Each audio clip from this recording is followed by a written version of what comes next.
இருக்கும். எனக்கு ஆசை எப்படிங்க சாப்பிட.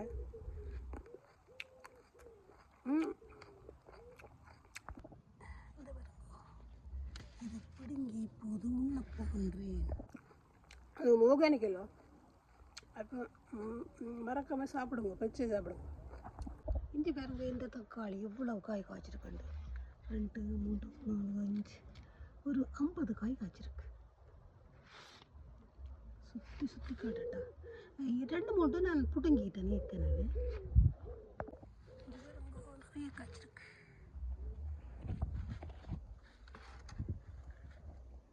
பழுத்தம் இருக்குது, சில பிடுங்கியும் விட்டேன். ஒரு காயை கொடுப்பான். ஐயா பிச்சிருவேன். அங்கே இதோட வெங்காயம் சேர்க்க போகிறேன்.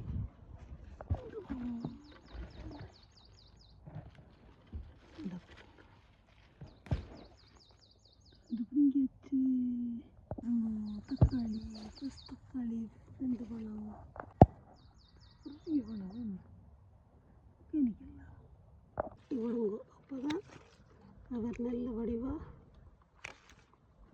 வர வெட்டி முதல் விட்டு நடத்தின 5 கட்டு அடிச்சுக்கிறார். ஒரு 5 கட்டு இப்படியே பழத்தை தக்காளியும் பிடிங்கிட்டு போவோம். ஒரு சந்தோஷம். இதை சாப்பிட போகிறோம். எங்கிட்ட வந்ததான் வெட்ட வந்ததான் இதை வெட்டி விட்டால் தான் சரி, இல்லைன்னா ரொம்ப வைக்கிறேன்.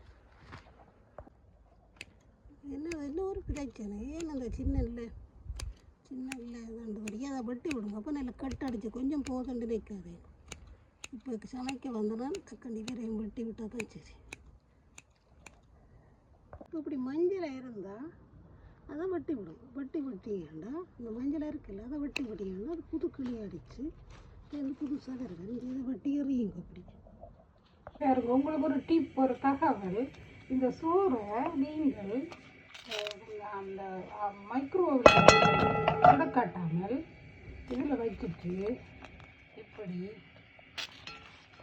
இப்படி சுற்றி போட்டு ஒரு சின்ன மூடியால் மூடி விட்டீங்கன்னா, ஒரு சின்ன மூடியால் திருப்பியும் ஒரு வாழை இலையில் வச்சுட்டு